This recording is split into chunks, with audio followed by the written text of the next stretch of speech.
sooma isaaq baynta la dhaafay garxajisba Soomaaliba ay ku dooris caawan inta beel laga soo fariistay ma ka hadlaysaa in ismoodisa Soomaad garan hadii ay cid inan wax ku doonaysa ama ay ku doonaysana adiga caawa shana walaalatiyo hooyadaaba keenay la suuqa oo dani ku haysa horta adiga dani ku haysaayo waar baxay soo celiyo royal insha Allah waxba soo celiyo wixii dhacay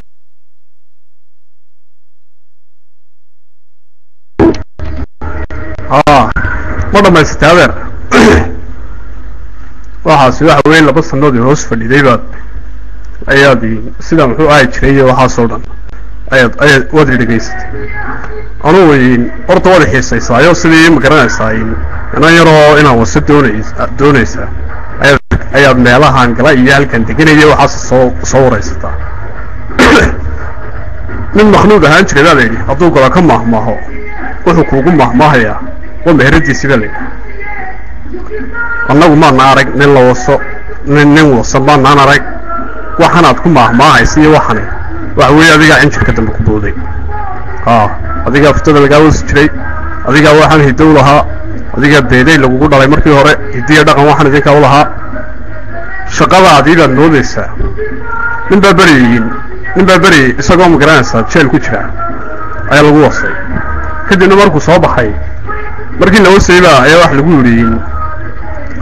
yiri waa sideeyo oo waxaan qayrka wada qabaayo qaadaba lagu yiri kadibna wuxuu soo baxay isagoo aaminsaneen in rag oo dhalo wasay weerni anigu ka bogsan waayay intuu ragii dhaxilay arankii ma garanaysa barigii ugu dhacay sidoo ka bogsateen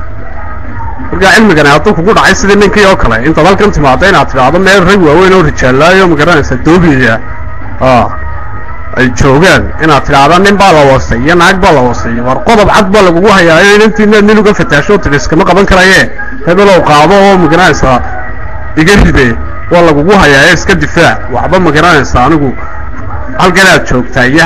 joogtaa iyo waxaan ku mashquuli maayo anigu waa weyn makhluudnimadan adiga hidowle adiga lagu wasi jiray hadday jirto weeyaan Pakistan ma anigu ma qariyo sida hablaha yar iyo waxa ma aragtay ma iraahday halkan jooga fiilaan iyo waxan wala yaqaan aniga no wax dhigtaanay wadhiga ma inaga fadhinay official waxa yar dabada loogu wada taaniyo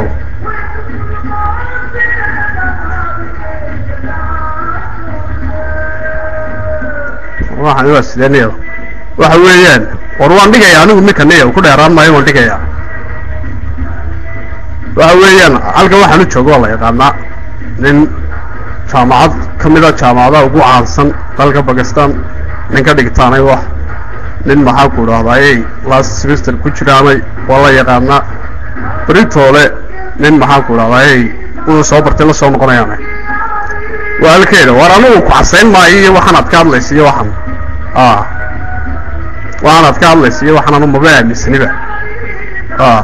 halkaagan kugu wasay anigu marka haddaad arrinkan meel saari weyda caawood ma garanaysa fataalnimadan iyo shaqadan lagu yaqaanay iyo inantiina aad waday tii ka yareyn maad aniga ii keeni weyda caawa markaan iska bareen wada ku mariyo waxa weeyaan waa shaqadaadii baad qabtay shaqadaad waxa injineer Axmed u qabatay inaad aniga ay qabanayso ilaatay shaqada raggan kale u qabatay inaad ii qabanayso ilaatay markaas soo fataal hablaha midba mid ka quruxda badan waxa tanaan haya miiska kan kadibna aan ka karkarsanay inta nooliin adoo toolana faraan ka qaadi doonaa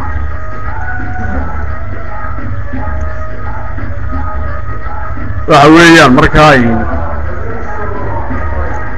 adoo toolada oranaysa armin baayo maxay waxa ay ku casayn maayo hal sakin markaa hadasho sidii oday handicap inta kaliifto asii deynine sinni weyn u kaftana waxa tiraahdaa waxa ka kaftan والله وصيه وما قرأنا nin baa la wasayo shaqo xumi Allah imanin soo qabso oo ku siinay anigu mika soo qabso